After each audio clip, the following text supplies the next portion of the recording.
कहानी की शुरुआत में हमें एयरपोर्ट दिखाया जाता है, जहां हम ब्रैड नाम के एक पायलट को देखते हैं। वो तेजी से जहाज की तरफ जा रहा होता है और साथ ही साथ वीडियो कॉल पर अपनी बेटी से बात भी कर रहा होता है। उसकी बेटी कहती है कि आज सुबह मैंने न्यूज देखी थी जिसमें बताया जा रहा था कि आप जिस एरिया में जा रहे हो वहाँ का मौसम बहुत ज्यादा खराब है, जिस वजह से और भी कई सारी फ्लाइट्स कैंसिल कर दी गई है, इसलिए आपको भी अपनी फ्लाइट कैंसिल करके घर वापस आना चाहिए। लेकिन ब्रैड मुस्कुराकर जवाब देता है कि मैं पहले भी कई बार ऐसे मौसम में सेफली जहाज उड़ा चुका हूँ, इसलिए तुम परेशान मत हो, मैं जल्द ही घर वापस आ जाऊंगा। ये सुनकर उसकी बेटी खुश हो जाती है और कॉल काट देती है। उसके बाद ब्रैड जहाज के केबिन में आकर को पायलट से मिलता है। को पायलट थोड़ा सा नर्वस था क्योंकि आज वो पहली बार फ्लाइट उड़ाने वाला था। तभी एक एयर होस्टेस आकर ब्रैड को बाहर बुलाती है, जहाँ एक पुलिस अफसर ब्रैड को बताता है कि इमरजेंसी की वजह से तुम्हें एक कातिल को अपने साथ ले जाना पड़ेगा, जिसका नाम टोनी है। टोनी एक बहुत ही ताकतवर और खतरनाक इंसान है जिस पर मर्डर का केस है और अब इसे जहाज के जरिए दूसरी कंट्री ले जाकर उम्र भर कैद के लिए जेल में डाला जाएगा। वो पुलिस अफसर ब्रैड से कहता है कि ये जिम्मेदारी हम तुम्हें इसलिए दे रहे हैं क्योंकि तुम एक काबिल और समझदार पायलट हो। ब्रैड मान जाता है और टोनी को सबसे लास्ट वाली सीट्स में बिठा देता है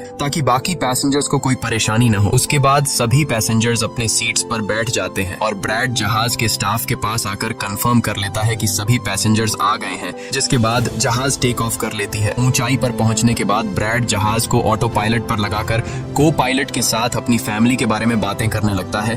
ब्रैड को पायलट को मोबाइल में अपनी बेटी की फोटो दिखाता है और कहता है कि मैं अपनी बेटी से बहुत प्यार करता हूँ और हमारा इस दुनिया में एक दूसरे के अलावा और कोई भी नहीं है। दूसरी तरफ जहाज में बैठे पैसेंजर्स सफर को एंजॉय कर रहे होते हैं, लेकिन उन्हें पता नहीं था कि कुछ देर बाद उनके साथ बहुत ही बुरा होने वाला है। केबिन में बैठे दोनों पायलट्स भी खुश थे और जहाज भी नॉर्मल तरीके से फ्लाई कर रहा था, लेकिन तभी अचानक मौसम खराब हो गया और जहाज हल्के से झटके लेने लगा, जिस वजह से ब्रैड परेशान हो जाता है क्योंकि उसे कुछ ठीक नहीं लग रहा था। वो सभी मुसाफिरों को सीट बेल्ट बांधने के लिए अनाउंस करता है और रेडियो के जरिए वो कंट्रोल टावर से बात करने की कोशिश करता है, पर उसकी बात नहीं हो पाती क्योंकि मौसम खराब होने की वजह से यहाँ के सारे रेडियोस काम करना बंद कर देते हैं। तभी अचानक बिजली का तेज झटका प्लेन से आकर लगता है, जिस वजह से प्लेन जोर जोर से झटके लेने लगता है। ब्रैड पैसेंजर्स का हाल देखने के लिए केबिन से बाहर जाता है। पैसेंजर्स को देखकर ब्रैड को थोड़ा बहुत सुकून मिल जाता है क्योंकि सभी पैसेंजर्स सेफ थे, पर यहाँ अब धीरे धीरे लाइट बंद होती जा रही थी और तभी प्लेन को कई और झटके लगते हैं, जिससे ब्रैड का सिर सामने छत से टकराकर नीचे गिर जाता है और उसके माथे पर चोट लग जाती है। इस सूरत हाल को देखते हुए सभी पैसेंजर्स की हालत खराब होने लगी थी। ब्रैड जल्दी से वापस केबिन में आकर अपने साथी के साथ मिलकर प्लेन को संभालने में लग जाता है। ये उनके लिए काफी मुश्किल टाइम था। मौसम खराब होने की वजह से उन्हें आगे कुछ भी नहीं दिखाई दे रहा था। ब्रैड कहता है कि हमें प्लेन को नीचे लाना होगा क्योंकि अगर प्लेन को एक और झटका लगा तो प्लेन तबाह हो सकता है। ये लोग फौरन जहाज का अल्टीट्यूड कम करने लगते हैं और जहाज तेजी से नीचे की तरफ जाने लगता है। जहाज के अंदर मौजूद पैसेंजर्स काफी ज्यादा डरे हुए थे। तभी क्रिमिनल टोनी के साथ जो पुलिस अफसर आया होता है, उसके हाथ से मोबाइल छूट जाता है। वो अपने मोबाइल फोन को उठाने के लिए अपना सीट बेल्ट खोल लेता है, जिसकी मदद करने के लिए एक एयर होस्टेस भी अपना सीट बेल्ट खोलकर आगे आती है। अब क्योंकि प्लेन तेजी से नीचे की तरफ जा रहा था, जिस वजह से उनका सीट बेल्ट खुलते ही ये दोनों तेजी से ऊपर छत से टकरा जाते हैं।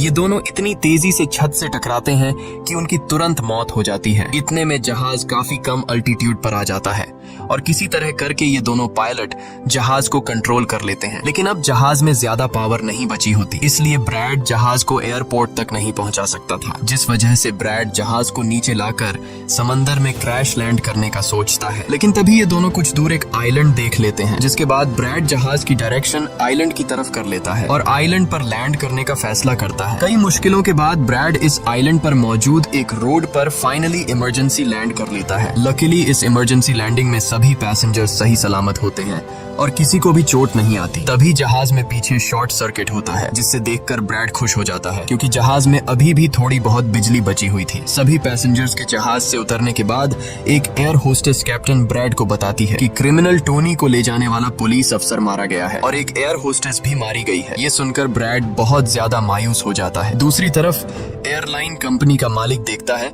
कि उसका एक जहाज अचानक गायब हो गया है, क्योंकि उसने प्लेन को लैंड होते हुए नहीं देखा था और काफी देर से रेडियो खराब होने की वजह से उसका पायलट से कांटेक्ट भी नहीं हो पा रहा था। इसीलिए वो एयरलाइन कंपनी का मालिक स्कार्सडेल नाम के एक रेस्क्यू एक्सपर्ट को बुलाता है, जो ऐसे लोगों को ढूंढने का काम करता है जो मुश्किल में कहीं फंसे हुए होते हैं। एयरलाइन कंपनी का मालिक उसे कहता है कि मुझे मेरे प्लेन्स की सारी डिटेल्स चाहिए, जैसे वो कहाँ गया, उसके वर्कर्स और सभी पैसेंजर्स कहाँ हैं। जिसके बाद रेस्क्यू एक्सपर्ट अपने काम पर लग जाता है। दूसरी तरफ सारे पैसेंजर्स इस सोच में थे कि हम यहाँ क्यों उतरे हैं। ब्रैड सभी पैसेंजर्स को इकट्ठा करके समझाता है कि इमरजेंसी की वजह से हमें यहाँ उतरना पड़ा। प्लेन में अभी भी थोड़ी बहुत बिजली मौजूद है, जिसे हम बाकी चीजों को ठीक कर लेंगे। तब तक आप लोग यहाँ आराम से रहें और आप लोग घबराइएगा नहीं, बहुत जल्द हम यहाँ से निकल जाएंगे। जिसके बाद ब्रैड प्लेन के पास आकर उसे ठीक करने में लग जाता है, पर वो देखता है कि जहाज में पावर काफी कम है, इसलिए उन्हें मदद का इंतजार करना होगा। ये लोग मैप निकालकर खुद ही अपनी लोकेशन देखने लगते हैं ताकि उन्हें पता चल सके कि आखिर ये लोग किस जगह पर हैं। ब्रैड का साथी को पायलट नक्शा देखकर बताता है कि हम एक प्राइवेट आइलैंड पर फंसे हुए हैं। ये जगह बहुत ही खतरनाक है। यहाँ पर ऐसे लोग हैं जो किसी सरकार या गवर्नमेंट की बात नहीं मानते। अगर इन लोगों ने हमें पकड़ लिया तो हमारी जान खतरे में पड़ सकती है और हमारी गवर्नमेंट भी हमें नहीं बचा पाएगी। ये सुनकर ब्रैड कहता है कि अब कहीं से भी करके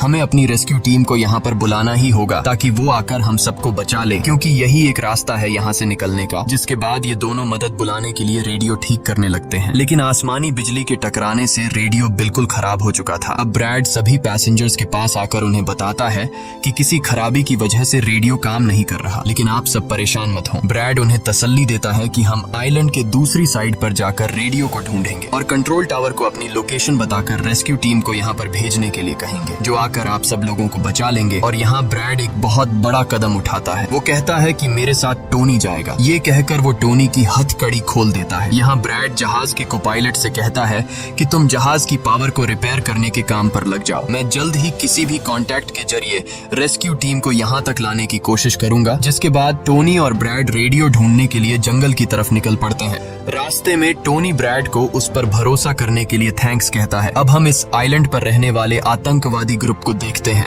जिनके पास एक आदमी दौड़ कर आता है और वो आदमी उस ग्रुप के लीडर को बताता है कि यहाँ आइलैंड पर एक प्लेन आकर रुका है इमरजेंसी की वजह से और उसके अंदर बहुत सारे लोग हैं जो अलग अलग कंट्रीज से हैं। ये सुनकर ग्रुप का लीडर उस आदमी को कुछ पैसे देता है और ग्रुप का लीडर अपनी टीम से तैयार होने को कहता है। आइलैंड के जंगल में ब्रैड और टोनी आगे बढ़ रहे होते हैं। टोनी ब्रैड से पूछता है कि तुमने मुझे आजाद क्यों किया और अब मुझे कहाँ लेकर जा रहे हो। तब ब्रैड उसे कहता है क्योंकि मैं तुम्हारी वजह से सबको खतरे में नहीं डाल सकता और यहाँ एक खतरनाक आतंकवादी ग्रुप है जिसका मेरे साथ मिलकर तुम्हें सामना करना है। तब टोनी ब्रैड से कहता है कि मैं एक मिलिट्री बैकग्राउंड से हूँ और मैं यूएस मिलिट्री में कई साल ड्यूटी कर चुका हूँ। कुछ ही देर में पीछे से टोनी की आवाज आनी बंद हो जाती है। जब ब्रैड पीछे मुड़कर देखता है तो टोनी वहाँ नहीं था। वो ब्रैड से अपनी जान छुड़ाकर भाग चुका था और अब ब्रैड अकेले ही जंगल में आगे निकल पड़ता है। जंगल में आगे बढ़ते हुए ब्रैड एक खाली पड़ी फैक्ट्री में जाता है जहाँ वो एक टेलीफोन को ढूंढ लेता है, लेकिन वो पुराने जमाने का टेलीफोन खराब पड़ा हुआ था। जिसके बाद ब्रैड साइड पर लगे उस टेलीफोन के तार जोड़ने लगता है और टेलीफोन काम करने लग जाता है। ब्रैड जल्दी से कंपनी के हेल्पलाइन पर कॉल करता है। ब्रैड हेल्पलाइन को अपनी लोकेशन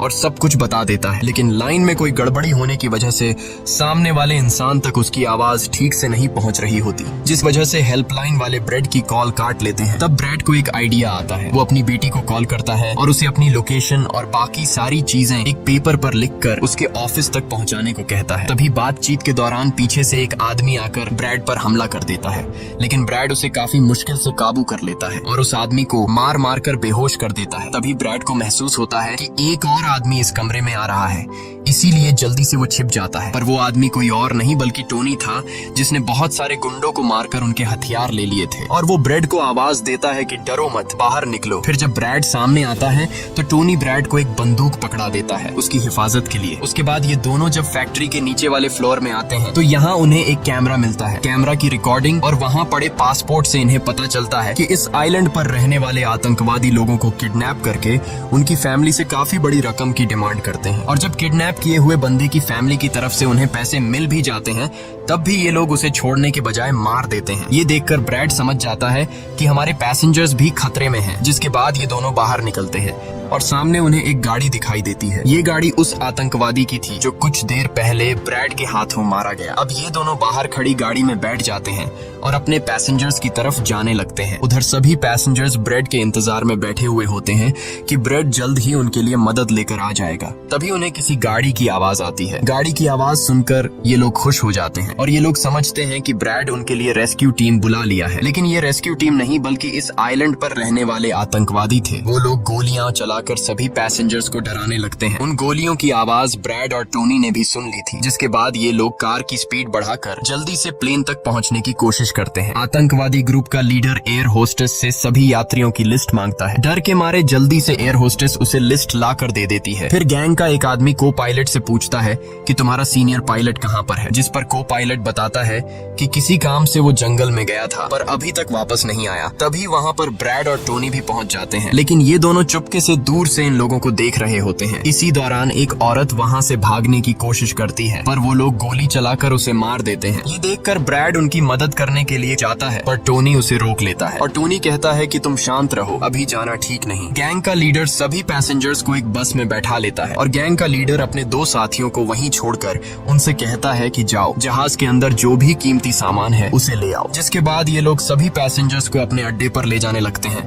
गैंग के जाने के बाद ब्रेड टोनी पर गुस्सा करने लगता है कि वो लोग हमारे पैसेंजर्स को ले गए और तुमने मुझे जाने ही नहीं दिया। जिस पर टोनी उसे समझाता है कि वो लोग काफी ज्यादा थे, अगर तुम चले भी जाते तो इतनी बड़ी आर्मी से अकेले नहीं लड़ पाते। अब ये दोनों प्लेन की तरफ बढ़ने लगते हैं और उन दोनों गुंडों को पकड़ लेते हैं जो प्लेन से कीमती सामान चुरा रहे थे। ब्रेड गन पॉइंट पर उनसे पूछता है कि तुम्हारा लीडर पैसेंजर्स को कहाँ पर लेकर गया होगा, जिस पर वो बताता है कि यहाँ से कुछ दूर हमारा एक अड्डा है और वो सब वहीं गए होंगे। दूसरी तरफ ब्रेड की बेटी रेस्क्यू एक्सपर्ट के पास ब्रेड का लिखवाया हुआ पेपर दे देती है, जिस पर प्लेन का लोकेशन और सारी जानकारी लिखी गई होती है। रेस्क्यू एक्सपर्ट सैटेलाइट की मदद से प्लेन की लोकेशन का पता लगा लेता है। उन्हें पता चल जाता है कि प्लेन एक आइलैंड पर फंसा हुआ है और उन्हें ये भी पता चल जाता है कि इस आइलैंड पर एक खतरनाक आतंकवादी ग्रुप है। इसके बाद वो रेस्क्यू ऑफिसर अपनी एक प्राइवेट आर्मी के कैप्टन को कॉल करता है और उसे ये सारी सिचुएशन समझाकर उस आइलैंड पर जाने को कहता है। प्राइवेट आर्मी का कैप्टन मान जाता है और अपने साथियों के साथ एक पैसों का भरा हुआ बैग और कई सारे वेपन्स के बैग गाड़ी में लोड करके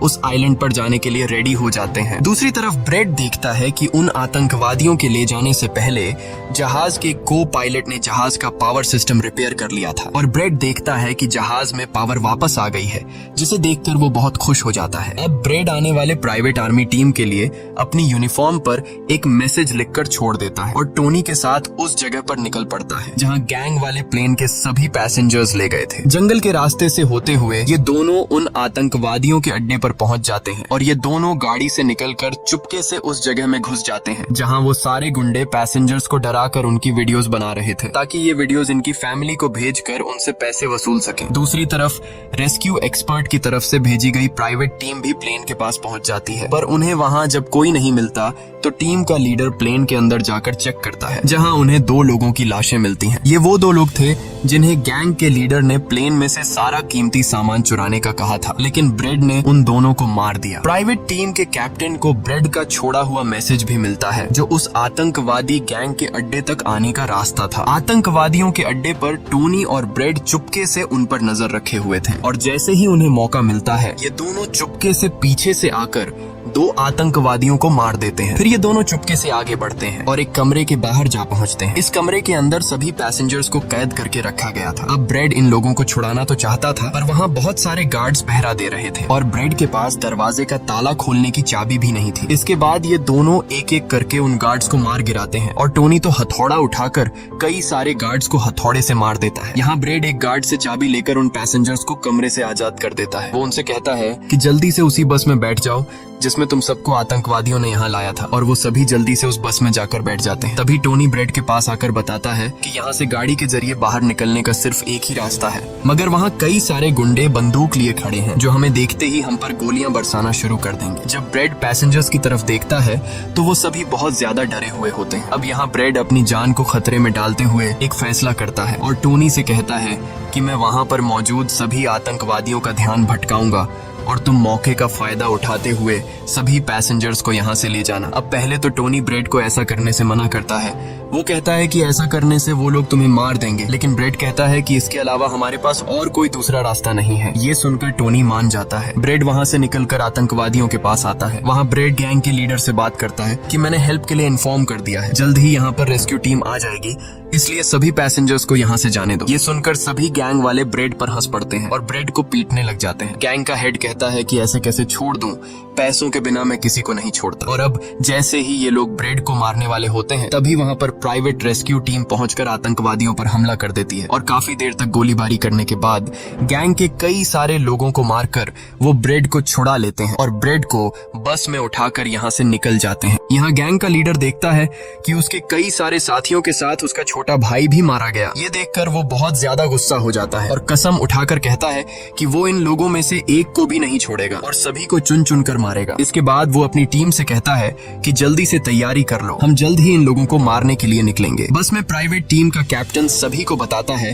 कि हम बस 5 लोगों की छोटी सी एक प्राइवेट टीम है जो बस तुम्हें यहाँ बचाने के मिशन पर आए हैं और हम कोई रेस्क्यू टीम नहीं है। रेस्क्यू टीम को यहाँ आने में कुछ टाइम और लगेगा। ये सुनकर ब्रेड घबरा जाता है और कहता है कि हमारे पास टाइम नहीं है क्योंकि गैंग वाले जल्द ही हमारे पीछे आएंगे और हमें देखते ही मार डालेंगे। पर मेरे पास एक आइडिया है। जहाज के पास पहुँचते ही ब्रेड सभी पैसेंजर्स से कहता है कि जहाज में पावर वापस आ चुकी है, यानी अब जहाज स्टार्ट हो जाएगा और हम लोग फौरन यहाँ से निकल जाएंगे। इसलिए आप सब लोग जल्दी से जहाज में बैठ जाओ क्योंकि हम रेस्क्यू टीम का इंतजार नहीं कर सकते। उन्हें यहाँ आने में वक्त लगेगा और अगर हम यहाँ रुके तो उन आतंकवादियों के हाथों मारे जाएंगे। ये सुनकर सारे लोग प्लेन में बैठ जाते हैं जबकि ब्रेड प्लेन की तमाम चेकिंग करने में लग जाता है और प्राइवेट टीम के लोग पहले से आने वाले खतरे के लिए तैयार बैठ जाते हैं। तभी अचानक वो आतंकवादी ग्रुप आकर उन पर हमला कर देता है, जिन्हें देखकर प्राइवेट टीम उन्हें रोकने में लग जाती है और यहाँ दोनों तरफ से काफी गोलीबारी होती है। पर इस प्राइवेट टीम के पास काफी अच्छी गन्स थी, जिस वजह से वो बहुत सारे गुंडों को मार देते हैं। ब्रेड जल्दी से प्राइवेट टीम के लीडर को बताता है कि मैं अगले 5 मिनट बाद जहाज को स्टार्ट करने वाला हूँ और तुम सब भी जल्दी से जहाज में चढ़ जाना। इसके बाद ब्रेड टोनी के पास जाता है और उसका शुक्रिया अदा करता है कि तुमने मेरे इतने मुश्किल वक्त में साथ दिया। ब्रेड खुद को गोलियों से बचाते हुए अंदर जहाज में आकर अपने केबिन में बैठ जाता है और अपने साथी को पायलट के साथ मिलकर प्लेन को स्टार्ट करने में लग जाता है। उधर टोनी के पास गोलियां खत्म हो जाती हैं और जब वो बुलेट्स ढूंढने के लिए प्राइवेट टीम का बैग चेक करता है तो उसे वहाँ पैसों से भरा हुआ एक बैग मिलता है। लेकिन इस वक्त टोनी पैसों को छोड़कर दूसरी बैग से गोलियां निकालकर दोबारा आतंकवादियों से लड़ने लगता है। यहाँ तब तक ब्रेड भी प्लेन को राइट साइड पर घुमा देता है। अब प्राइवेट टीम के सोल्जर्स भी एक एक करके जहाज में चढ़ने लगते हैं और टोनी उन्हें कवर फायर देता है। पावर आने की वजह से रेडियो भी काम करने लग जाता है। अब ब्रेड को प्लेन कंपनी का मालिक बताता है कि मैं तुम्हें कोई सुरक्षित जगह बता दूंगा जहां तुम जा सकते हो। अब सभी लोग जहाज में चढ़ जाते हैं पर टोनी नहीं चढ़ता। वो पैसों से भरा बैग लेकर वहां से भागने लगता है क्योंकि अगर वो इनके साथ प्लेन में वापस गया तो पुलिस वाले उसे फिर से पकड़कर जेल में डाल देंगे। गैंग का लीडर अपने साथियों को मरता हुआ देखकर गुस्से से पागल हो जाता है। वो प्लेन के सामने रॉकेट लॉन्चर लाकर उन्हें एक ही झटके में उड़ाने का सोचता है, लेकिन सही टाइम पर टोनी उसे देख लेता है। अब टोनी जल्दी से बंदूक उठाकर